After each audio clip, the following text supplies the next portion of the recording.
Hello everyone and welcome to English Learning Camp. I hope all of you are fine. आज हम पढ़ने लगे हैं इंग्लिश के कुछ बेसिक सेंटेंसेस के बारे में। ये वो सेंटेंस हैं जो अपनी डेली लाइफ में इस्तेमाल कर सकते हैं। वीडियो की जानिब बढ़ते हैं। Let's start. अगर आप ये कहना चाह रहे हैं कि ऐसा कुछ नहीं है, इसको आप इंग्लिश में इस तरह से कहेंगे, it's nothing like that. It's nothing like that. ऐसा कुछ नहीं है, इट्स नथिंग लाइक दैट।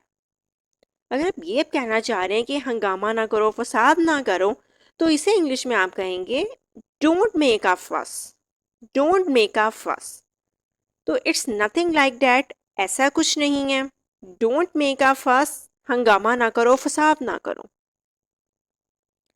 अगर आप किसी की आप तारीफ करना चाह रहे हैं तो तारीफ करने के लिए हम कमेंडेबल का लफ्ज़ इस्तेमाल करते हैं। अगर आप ये कहना चाह रहे हैं कि आपने जो काम किया है, एकदम आप किए, आपके एक्शन जो हैं वो काबिल तारीफ हैं, यानी बहुत अच्छे हैं, तो इसे आप इंग्लिश में कहेंगे your actions are commendable. Your actions are commendable. आपके इक़दामात काबिल तारीफ हैं, यानी आपने जो काम किया उसकी तारीफ की जानी चाहिए। Your actions are commendable. अगर आप किसी की तारीफ करना चाह रहे हैं, फ़र्ज कर लें आपके किसी दोस्त ने बहुत अच्छा कुछ परफॉर्म किया है, आप सिंपली यूं कह सकते हैं यू रॉक। इसका मतलब होता है आपने बहुत अच्छा किया है। यू रॉक, आपने बहुत अच्छा किया है। तो योर एक्शंस आर कमेंडेबल, आपके इकदाम काबिल तारीफ हैं। यू रॉक, आपने बहुत अच्छा किया है ये काम। अब अगर आप ये कहना चाह रहे हैं कि बोलने से पहले सोच लेना चाहिए, यानी पहले सोचो फिर बोलो, तो इसको इंग्लिश में इस तरह से कहा जाता है think before you speak. Think before you speak. आपने अपना वादा तोड़ा है। You have broken your promise. Broken यहाँ पे थर्ड फॉर्म लिखी हुई है क्योंकि हैव आया हुआ है। You have broken your promise. Think before you speak, बोलने से पहले सोचो। You have broken your promise, तुमने अपना वादा तोड़ा। आप इन दिनों कहाँ थे, या फिर आजकल आप कहाँ थे। Where have you been these days. किसी को आपने कई दिनों से नहीं देखा, फिर आप पूछ सकते हैं where have you been these days. आप इन दिनों कहाँ थे। Why are you late. Why are you late, आपको देर क्यों हुई। Why are you late. I am already late. I am already late, इसका मतलब है मैं पहले ही देर से हूँ, या फिर मुझे पहले ही देर हो गई है। I am already late. अगर आप ये कहना चाह रहे हैं कि ये थोड़ा जो टाइम है लगेगा इस काम को, यानी ये वाला काम थोड़ा टाइम लेगा, इसको आप इंग्लिश में इस तरह से कह सकते हैं it will take a bit longer. Bit का मतलब होता है थोड़ा सा, लॉन्गर यानी वक्त लगेगा। It will take a bit longer, ये थोड़ा ज़्यादा वक्त लेगा, या फिर इसमें थोड़ा ज़्यादा वक्त लगेगा। It will take a bit longer. It took ages. It took ages, कोई काम आप कर रहे हैं उसमें करने में बहुत टाइम लग गया, तब आप इसको कह सकते हैं इट टुक एजिस। इसका मतलब होता है अब इस केस में उम्र लग गई, बहुत वक्त लग गया, इस काम ने होने में बहुत टाइम लिया। It took ages. Don't be so rude. Don't be so rude. Rude का मतलब होता है बदतमीजी ना करें, तलखी से, गुस्से से पेश ना आए। डोंट बी सो रूड, इतना बदतमीज ना बनो। Don't be so rude. She is very stubborn. Stubborn कहते हैं जो इंसान बहुत ज़िद्दी होता है, अपनी बात पे अड़ जाने वाला होता है। शी इज़ वेरी स्टबर्न, वो बहुत ज़िद्दी है। अगर आप किसी लड़के की बात करें फिर आप कहेंगे ही इज़ वेरी स्टबर्न। लड़की के लिए शी इस्तेमाल करना है, लड़के के लिए ही इस्तेमाल करना है। अब अगर कोई इंसान इस किस्म का है जिसको कोई क्रिटिसिज्म या कोई भी बात उस पर असर नहीं करती है और आपको लगता है कि बड़ा सख्त किस्म का इंसान है, जिसको अगर आप क्रिटिसाइज कर रहे हैं, कुछ भी कर रहे हैं, उस पर कोई असर ही नहीं होता, तो उसको कहा जाता है he is a thick skinned person, यानी वो एक सख्त आदमी है। He is a thick skinned person, जिसपे किसी बात का कोई असर ही नहीं होता।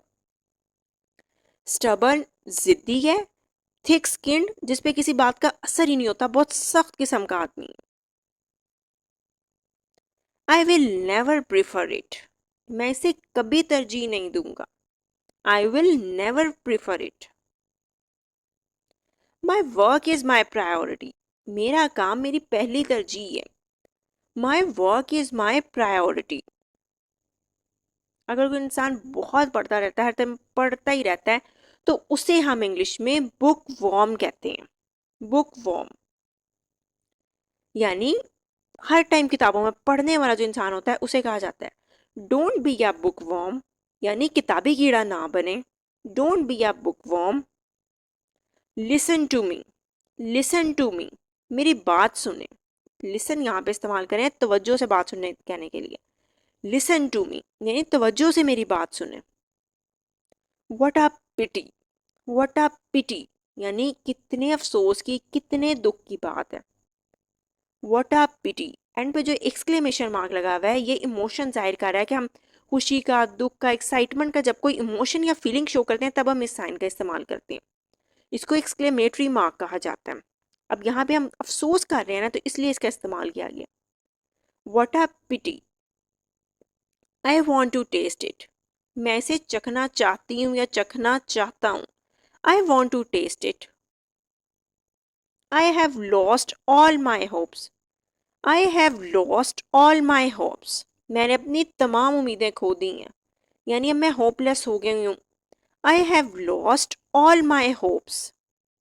पार्डन मी, किसी से माफ़ी मांगी जा रही है। हम कहते हैं ना आई एम सॉरी या आई अपोलोजाइज टू यू, तो यहाँ पे हम ये भी कह सकते हैं पार्डन मी, मुझे माफ़ कर दें। आई have lost all my hopes, मैंने अपनी तमाम उम्मीदें खो दी हैं। पार्डन मी, मुझे माफ़ कर दो। आर यू सीरियस, क्या आप संजीदा हैं? Are you serious? Don't play a foul game, don't play a foul game, गंदा या गलत खेल मत खेलो। Don't play a foul game, गलत खेल मत खेलो।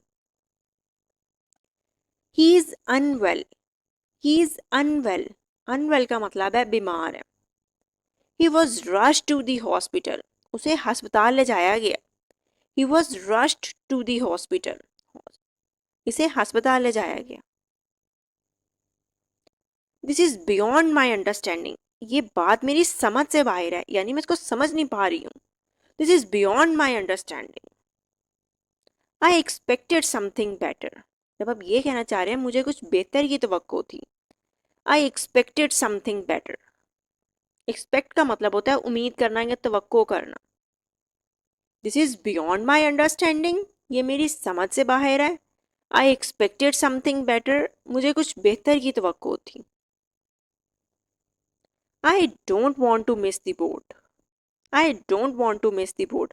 अब यहाँ पे हम बोट की बात नहीं करें, मिस द बोट एक ईडियम होता है, इसका मतलब होता है मौका ज़ाया करना।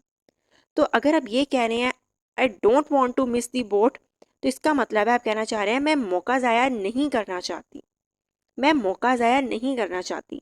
यहाँ पे हम मिस द बोट की जगह मिस द बस का वर्ड भी इस्तेमाल कर सकते हैं। I don't want to miss the bus, मैं मौका ज़ाया नहीं करना चाहती। तो इन दोनों का मतलब ये होगा कि आप इस अपॉर्चुनिटी को, इस मौके को, इस चांस को वेस्ट नहीं करना चाहते। I don't want to miss the boat. How did you do that, how did you do that, इसका मतलब होता है तुमने वो कैसे किया, या फिर आपने ये कैसे किया। How did you do that. I don't want to miss the boat, मैं मौका ज़ाया नहीं करना चाहती। How did you do that, आपने वो कैसे किया। मुझे थोड़ी देर हो जाएगी, या आप ये कहना चाह रहे हैं मैं थोड़ा सा लेट हो सकती हूँ। I will be a little bit late, I will be a little bit late, little bit का मतलब होता है थोड़ा सा। उसने जानबूझकर किया, उसने जानबूझकर किया। She intentionally did it, intentionally का मतलब होता है जब आप जानबूझ के, सोच समझ के, आपको पता है कि आप क्या कर रहे हैं। हो सकता है आप कोई गलत काम कर रहे हैं, लेकिन आपको पता है कि ये गलत काम है, लेकिन फिर भी आप कर रहे हैं। शी इंटेंशनली डिड इट, उसने जानबूझकर किया। You always disappoint me, disappoint का मतलब होता है मायूस करना। जब आप ये कहना चाह रहे हैं आप हमेशा मुझे मायूस करते हो, you always disappoint me, you always disappoint me. This is heart wrenching, ये दिल दहला देने वाला है। कोई बहुत पेनफुल बुरा सा कोई है चीज, आप उसको कह रहे हैं दिस इज हार्ट रेंचिंग, यानी कि दिल दहला देने वाला है। यू ऑलवेज डिसअपॉइंट मी, तुम हमेशा मुझे मायूस करते हो। दिस इज हार्ट रेंचिंग, ये दिल दहला देने वाला है। What did you just say? अभी तुमने क्या कहा? What did you just say? There is no need to worry about this issue. There is no need to worry about this issue. इस मसले के बारे में फिक्र करने की कोई ज़रूरत नहीं है। इस मसले के बारे में फिक्र करने की कोई ज़रूरत नहीं है। There is no need to worry about this issue. She is so sensitive. वो बहुत हसास है। सेंसिटिव किसी ऐसे इंसान को कहता है जो छोटी छोटी बातों पर रोने लग जाता है या परेशान हो जाता है। She is so sensitive. अगर लड़के की बात करें फिर आप कहेंगे he is so sensitive. She has a heart of gold, सोने का दिल है, यानी ये कहा जा रहा है कि अब सच में सोने का दिल नहीं है, यानी वो दिल से बहुत अच्छी है। किसी की अच्छाई बयान करने के लिए कहा जाता है she has a heart of gold. I was blown away, I was blown away. Blown away का मतलब होता है इम्प्रेस हो जाना, जब आप किसी से बहुत मुतासिर हो जाते हैं। आई वॉज ब्लोन अवे, मैं इससे मुतासिर हुआ, यानी इस चीज़ ने या जिस भी चीज़ की आप बात कर रहे हैं उसने आपको इम्प्रेस किया। I was blown away. This is a unique idea, this is a unique idea, ये एक मुनफरिद ख्याल है। This is a unique idea. I bought this present for you, I bought this present for you. अब ये भी कह सकते हैं आई bought this gift for you, यानी मैंने ये तोहफा आपके लिए खरीदा, मैंने ये तोहफा आपके लिए खरीदा। I bought this present for you, present का मतलब है तोहफा। Don't act like a child, don't act like a child, यानी बच्चे की तरह बर्ताव ना करो। Don't act like a child, don't act like a child. I don't want to bother you, मैं आपको परेशान नहीं करना चाहती या मैं आपको परेशान नहीं करना चाहता। I don't want to bother you. I have tried it, I have tried it, मैंने इसे ट्राई किया हुआ है, आजमाया है। I have tried it. I don't want to bother you, मैं आपको परेशान नहीं करना चाहता या मैं आपको परेशान नहीं करना चाहती। आई हैव ट्राइड इट, मैंने इसे आजमाया। Please spare her, please spare her, जब हम ये कहना चाह रहे हैं कि उसे बख्श दें, उसे छोड़ दें। Please spare her, please spare her. Keep up the promise, keep up the promise, अपना वादा रखो, या इसका मतलब होता है कि अपना वादा पूरा करना। Keep up the promise, please spare her, keep up the promise. Over thinking is a bad habit, over thinking is a bad habit. Over thinking का मतलब होता है ज्यादा सोचना, ज्यादा सोचना एक बुरी आदत है। Over thinking is a bad habit. Think about it, इसके बारे में सोचें। थिंक अबाउट इट, इसके बारे में सोचें।